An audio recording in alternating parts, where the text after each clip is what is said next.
that you've like together? Yeah. Okay. Yeah. Now I didn't make them up. Right. They're predominantly. Last time I mentioned a little bit my background. I had the opportunity. I studied under Noah Weinberg for many years, so I'd say they all really come from him. That was really, I think, his what he mastered was figuring out how to take Judaism, which is thousands of years old, and for many people feels archaic and irrelevant, and show people today, people who, by the way, he came from a totally different background, didn't know, right? But he was able to show them how Judaism can be relevant. So they're basically all from him, but they're from all of his different teachings and other things as well that I sort of gleaned down, that I realized for myself, no matter what I'm teaching, if I'm teaching Chumash, if I'm teaching Pirkei Avos, whatever I'm teaching, I'm always going back to these principles, because these are the things that I find really get people to say, like, wow, I didn't realize that's what Judaism was, right? So that was the first one, is these universals. Every human being has these universal drives, and to show people what you want, right, Judaism can give it to you, right? The second thing we talked about, anyone remember? Do test to see what. I have a second question. Sure, yeah. As somebody who teaches this, do you live like this? Like, do you see Try it? to. Yeah, I think No, so. it's a genuine question, not from a place of chutzpah. Yeah, I really of course. I mean, I can just tell you for myself, it's a very good question. I'm a Baal Tshuva. I didn't grow up religious. So these are not only the things that I find get people to see Judaism differently, but these are things that got me to see Judaism differently. I didn't realize this was Judaism, and when I saw, wow, this is really the path for these things. Absolutely, every person wants to be great. I felt that. I wanted to be great. I wanted to accomplish things, but I didn't know how to do it.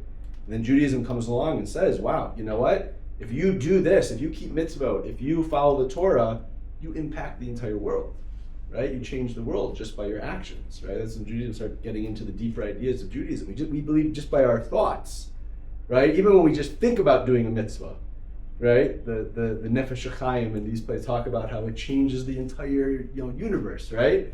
So that's changing the world. That's being great. So Judaism has said it's at our fingertips, right? So yeah, I mean, I'm trying. I should say that. I'm trying. I can't say I'm doing it. I'm trying, yeah. Okay, so anyone remember the second one? Come on, guys. Okay, so, I'm just kidding. Very good, Shkoyach. Okay, so the second one is showing people that we are all a body and a soul. And that every decision that we make, literally from the moment we wake up in the morning to literally right now sitting in your chairs, you are making a decision. Do I want to be a body or do I want to be a soul? Right? And the more that we can help people recognize, first of all, that there is that battle going on, right? Because then right away, first of all, it gets them to realize they have the part of them that wants to connect to spirituality and wants to connect to greatness. By the way, it also, though, gets them to understand why there's a part of them that doesn't want it, which is very important, right? Because for many people, there's that, if you're not clear that that battle is going on with you, you're like, oh no, I don't want that, right? And you realize, no, there's a part of you that doesn't want it, but there's a part of you that does. And it's intuitive, everyone recognizes that. So the goal is to try to show people, listen, if you really want to fulfill your potential, identify with your soul, right? So that's what we talked about last time. Any questions on that before we move on? Okay. So, I also mentioned, I hope if you've been around Aish Torah a little bit, these are not big chedushim to people, right? Because these are things that are hopefully talked about all the time and, are in the teachings but hopefully just I'm putting together in a way that you can see how to use them and how to utilize them and how to package them a little bit. So the third one, which I find is very powerful, and this one, anyone here doing in the morning the session with Rabbi Gluckin, going through the core classes of Aish? That's one of the options in the 12:30 session. Okay, good. Because what I'm about to say, you probably heard it anyway, but this is exactly what he's going through. So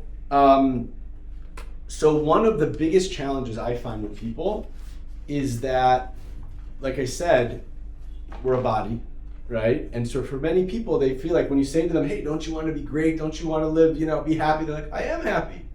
I am living a good life. Like they feel, right, that they have what they want, right? And so one of the first classes that Rabbi Weinberg would always teach people is the class of the 5 levels of pleasure, right? Who's here has heard the 5 levels of pleasure? Not everyone. Okay, wow. I once walked into Rabbi Noach's office, Rabbi Weinberg's office, with a student, And he asked me on the spot, did you teach him the 5 levels of pleasure? And I sheepishly look at him and he slapped me in the face. He said, teach him the 5 levels of pleasure, right? So I'm not going to teach you guys the whole 5 levels of pleasure because that would be its own class. But I'm going to teach you the core idea, which I believe this is an idea that also it's a light bulb idea for people, right? So what was the idea? By the way, Rabbi Noah got this from Sefer HaChinuch. The Sefer HaChinuch in the Mitzvah of Abbas Hashem talks about that there's different levels of connection or different levels of things that people get in this world, but he shows that the ultimate pleasure is love of God, right? Is connection to God. This is through all this, the Mesilas Yesharim and talks about this, right? That the tafkid of a person is to get enjoyment from our relationship with God. So what is the idea? The idea is the following. Everyone knows, right, that our goal in life, you ask anyone, what is a human being trying to do in life? Most people think will say they want to be happy, they want to enjoy, that's what we do, right? That's what we have our favorite foods and our favorite TV shows, and we want to do things that give us enjoyment, right? So when you show people that physical pleasure, physical enjoyment, you might be quote unquote feel like you don't want anything else because you're getting a lot of physical pleasure, right? You're enjoying, life is great, right? But when you show people that generally physical pleasure that is settling, right? It's settling for something that we all understand you could get so much more, right? So there's a couple ways to do this. One, and what Rabbi would always do is show people how you wouldn't trade higher level pleasure for all the lower level pleasure in the world, right? So I'll give you 2 examples. One is, imagine someone, you guys, anyone here? No one has kids, right? No one has kids yet? Okay, so a kid, so we'll use the example of a sibling, which always doesn't work out very well, but sometimes it does, right? So imagine someone shows up at your door, right, and says, I'll give you $10 million for your sibling. Right? Okay, you have to choose which sibling, right? They're thinking about it for a second, right? It works better with kids, right? Even with kids, you have to think about it for a minute, right? But generally, we all understand, right? Now, so the way Rabbi Weinberg set it up, we take that, we'll give you $10 million for your child, right? He's going to take care of your child. He's going to everything that he needs. He's going to go to the best schools, going to have everything taken care of, right? You don't have to worry about anything, right? Would you take $10 million to give up your child, right? So most healthy people, right, I just have to preface it with that, would say, no, of course not. But why not? $10 million, you could have a lot of physical pleasure. You can go on a lot of vacations. You could get a lot, buy your dream house, probably, depending on where you want to buy your dream house, right? You can buy the fanciest cars. You could go out for dinner every night to your favorite places, right? A lot of physical pleasure. But we wouldn't do that because we understand that there's something greater than physical pleasure, right? And that greater thing is, in this case, is love, is a relationship, right, that we have with our child or with our sibling, depending on the sibling, right? Or whoever, you can fill in the blank of whoever's your favorite person. So what was the idea? Showing people that if most of the pleasure you're getting in life is from physical things, yeah, that could be fun, that could be, right? But we all recognize that's not really what life is about. And you can go to the next step, right? Which is, the other example they would give is, there's a phenomenon that's in this country and many places, right? Where mothers send their children to war, right? Mothers send their children to war, right? Right? So what does that mean? Does that mean the mother doesn't love her child? Is that what it means? Like you send your mother tells her son, you go to the army, go fight in a war. Does that mean she doesn't love her child? What does it mean? There's some, like a country or people, whatever it might be, what it means is that there's something even greater value. And why does a person do that? Because they recognize that there's a greater pleasure that we get of having a cause, of having meaning, of living our lives for a purpose that's even greater than relationships and love that we have, right? And so what you're showing people is that don't settle for the lowest types of pleasure. Don't settle just for physical pleasure. Go for something that's more powerful, more meaningful, something that lasts longer. By the way, that's also another way to show it to people, is that the more physical something is, the less of a lifespan it has, right? And you think about it, right? When you have a physical pleasure, you eat something, you experience something, it's physical, right? Generally, I guess depending on indigestion or whatever it is, right? Generally, right, it doesn't last very long, right? Love lasts longer. Meaning, purpose could last even longer. Ultimately, what's the greatest pleasure? What is something that lasts for eternity? And that's what Judaism says is a relationship with the spiritual, a relationship with the Kadosh Baruch Hu.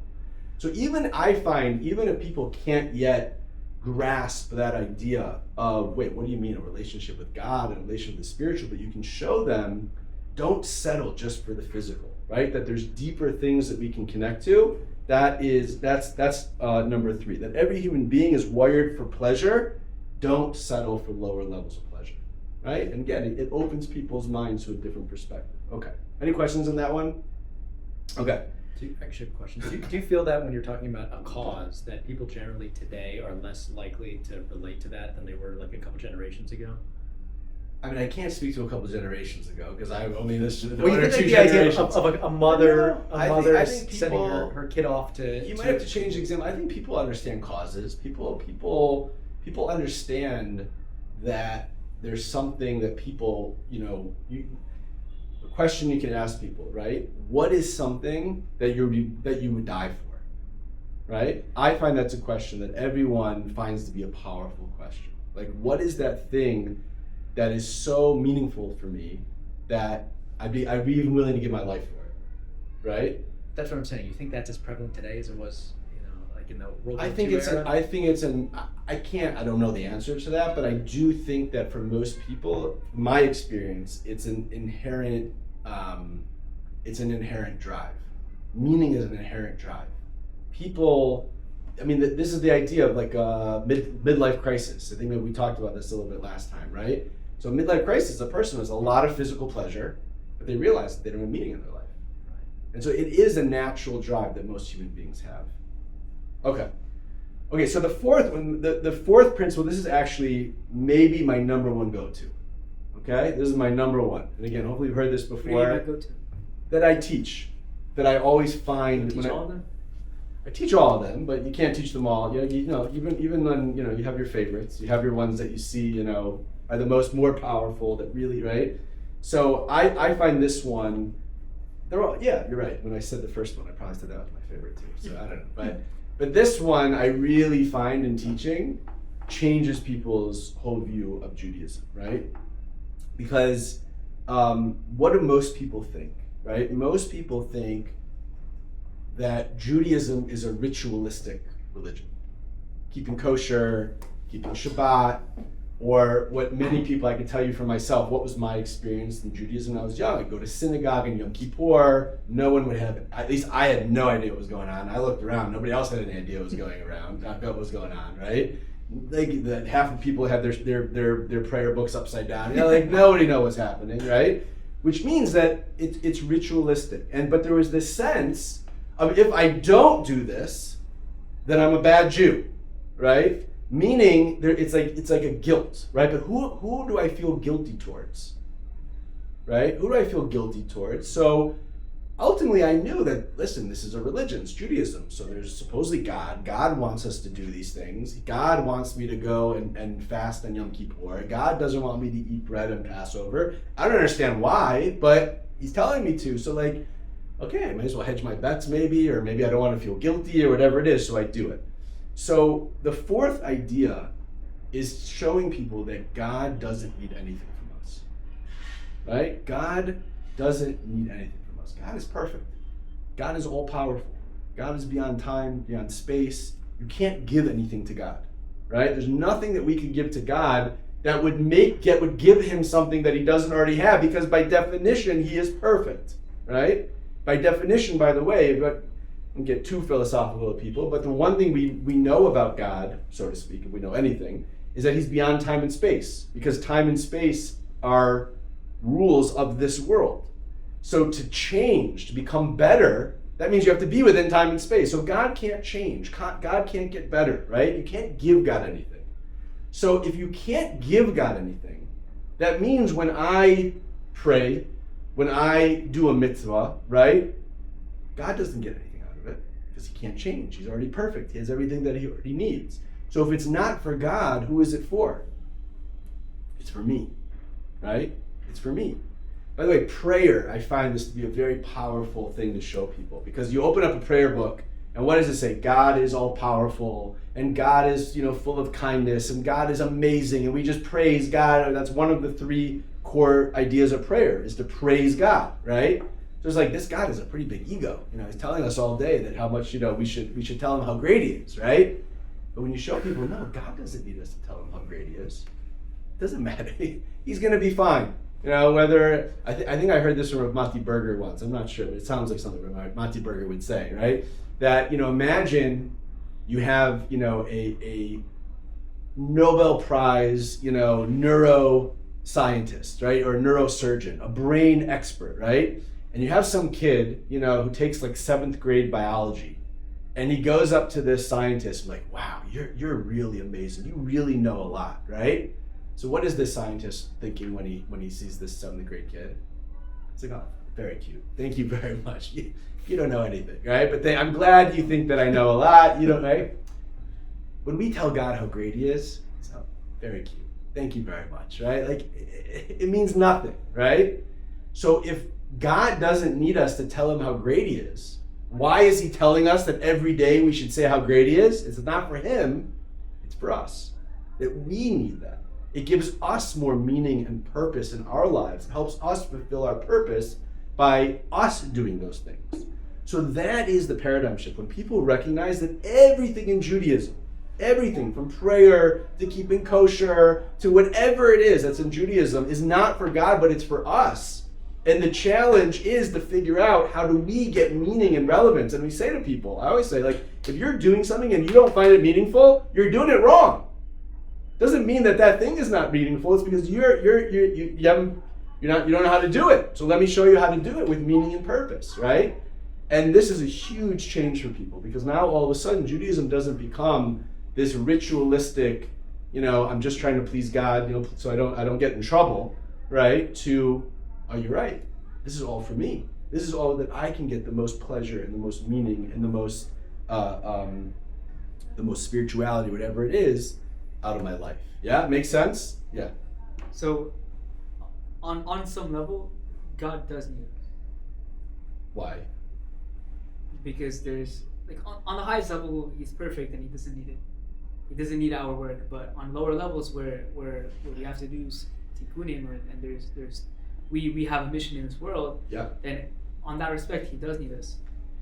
He doesn't need us. He's giving us an opportunity in order to fulfill our purpose. But he doesn't need us. He'll be fine if we don't do it. So how do you embrace that without it turning into neglect? Because there's also a sense of responsibility that Jew has to take upon himself.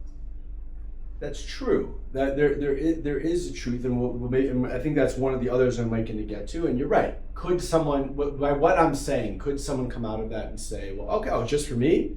No, I don't care then. Yes, but they're neglecting themselves. Yeah, exactly. Now, there are people in the world that are very unhealthy, and even when they know something is good for them, they still don't do it. By the way, we all do that to some degree, but hopefully we minimize that to a certain degree, right? We all do things that we know are not good for us, right? Stay up too late, we eat something we shouldn't eat, right? We know intellectually things are bad, so everyone does do that. But hopefully we're healthy enough that what's driving us is what's good for us, right? But there are some people that are very unhealthy. But generally what I find most people say, oh, wow, I mean, this is... So where does responsibility come into that? So listen, there is a sense in Judaism, this is a separate idea, that I cannot fulfill my full potential unless everybody else are filling theirs. Right? There's an idea of we're all responsible to each other, Kol Yisrael, there's other ideas that go into that. But that's sort of a next level, I think. Okay. So as a foundation, this is where the idea you just presented. Yeah. Can I ask the second question? Yeah.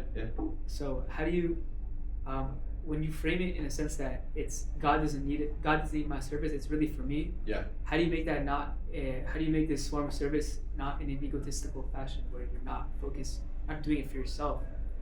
So again, I think that this came up a little bit before. Those are, I don't want to say, in a certain way, that's a higher level.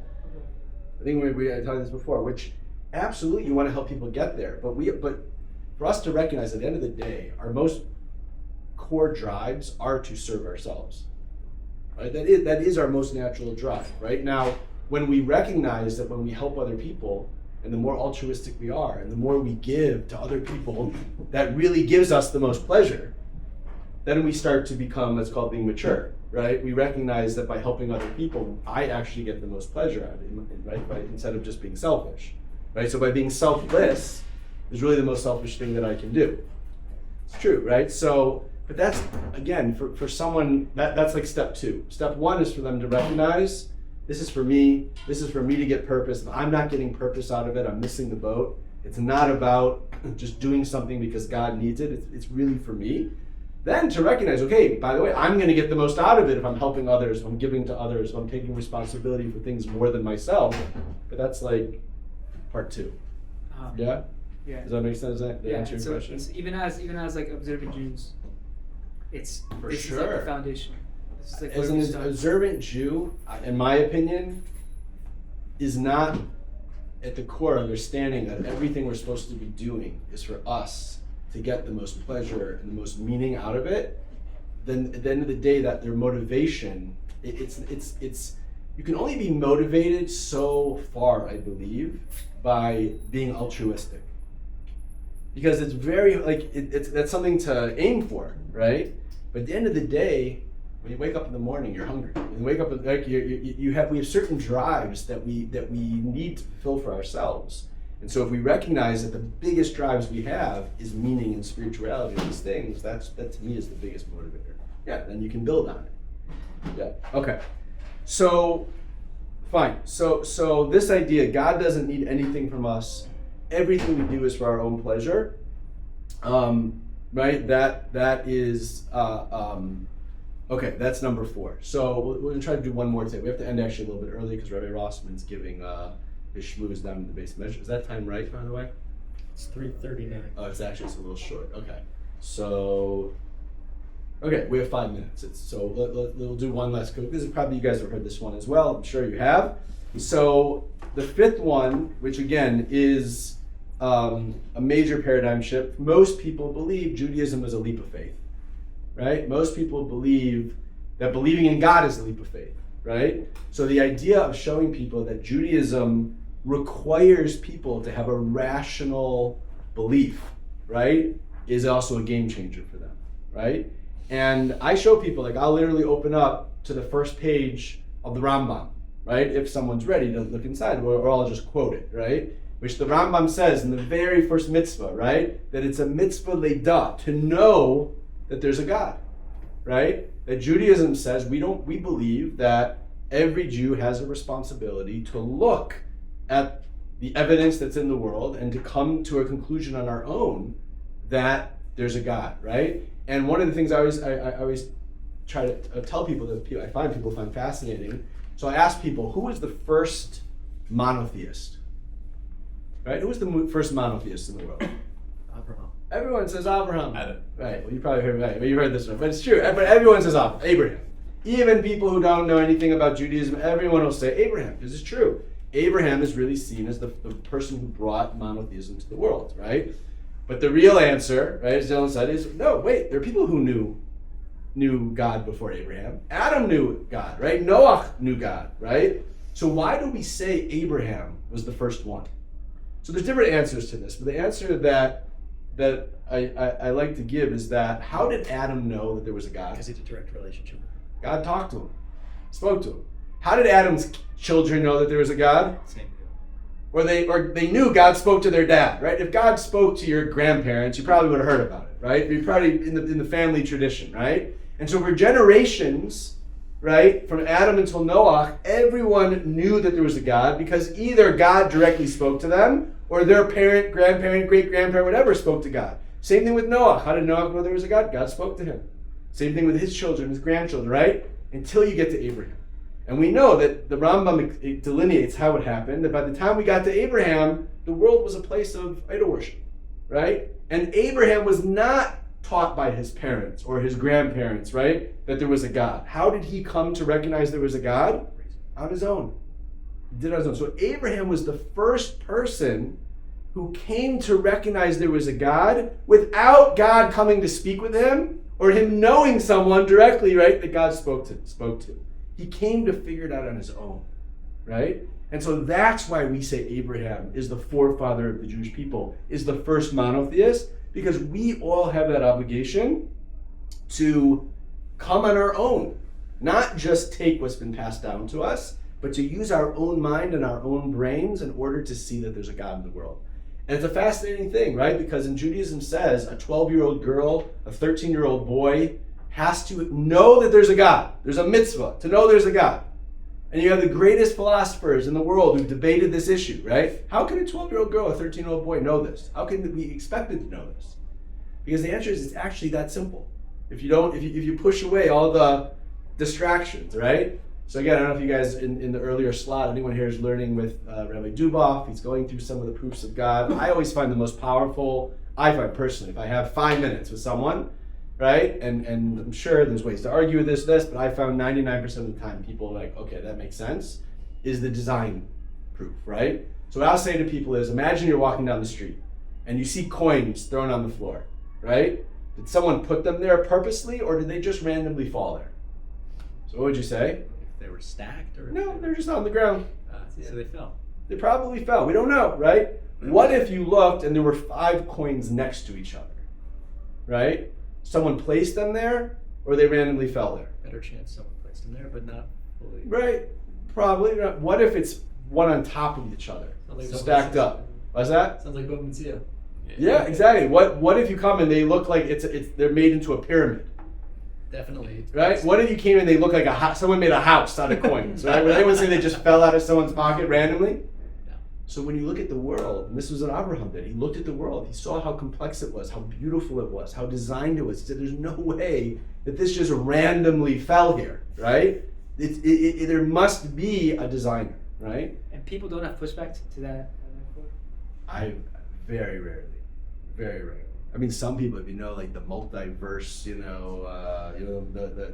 what quantum physicists will say, but it's all theory. There's no, I've never heard a good argument against it, right? So, try it.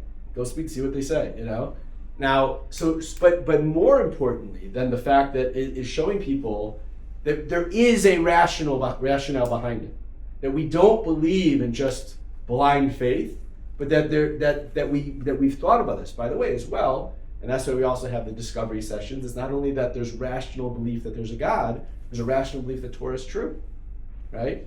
And again, I can just tell you myself personally, I love, for example, like if you've seen in Discovery the 7 Wonders of Jewish History and the prophecies, I find the most powerful argument is still the argument of Har Sinai, Mount Sinai, national revelation, right? If we all agree the best way to start a religion is by God speaking to masses of people and not just one person, right? That makes sense. Why is Judaism the only religion that claims that, right? Meaning, if that's the best way to do it, and anybody could make it up, then you would think that other religions would make it up. But yeah, Judaism is the only one who does it. So either, if it's the best way to start a religion, right, then either everyone would start their religion that way, or you would say, no, they can't, because you can't just make it up. Then why is Judaism the only one that claims it, right? So again, that's on one foot, giving that, and Rabbi Duboff and Rabbi Dober will give it 45 minutes and all the excitement.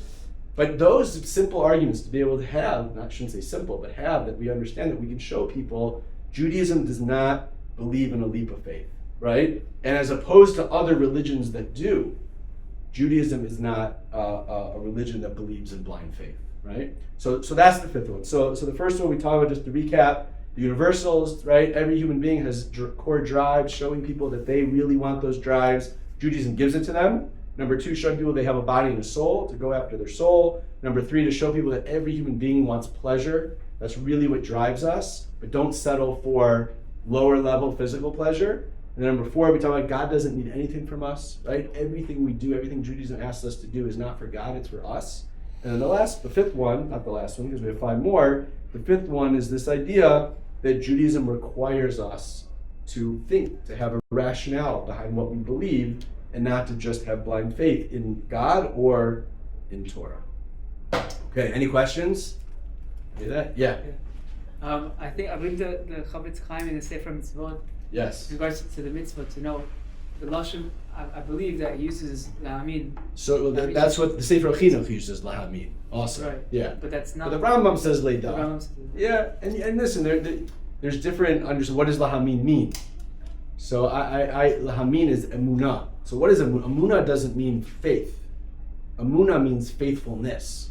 Meaning once I know something is true, and then something comes at me that gets me to say, whoa, wait a minute. Am I faithful to what I know is true? Right? That's emunah is when our belief is shaken.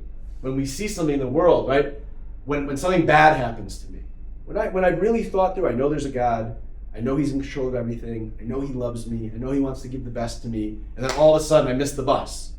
And I say, God, what's going on, right? Emunah is faithfulness, that I say, no, I know God loves me, and I know he's in control, so he must have a plan. That's emunah. It's not blind, it's faithful to what I know is true. You're saying what the fact that it's not blind is determined in that it's based on rationale. Exactly. That's where it has to start. It has to start with, I have a core foundation for what I believe. It's not based on blind faith. And then emunah, according to that definition, emunah is even higher than knowledge. Because knowledge is the foundation, but then emunah is that when my knowledge gets shaken a little bit, I'm able to stick to what I know is true.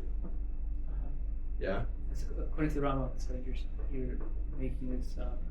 Well, well, you're pointing out a good point. There are some that say leidah and some say lahamin.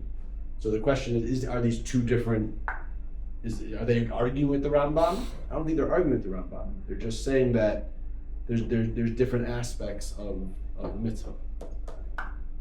Okay, amazing guys. Thank you very much. By the way, tomorrow for this session, Rabbi Yaakov Blatnick is going to be. He's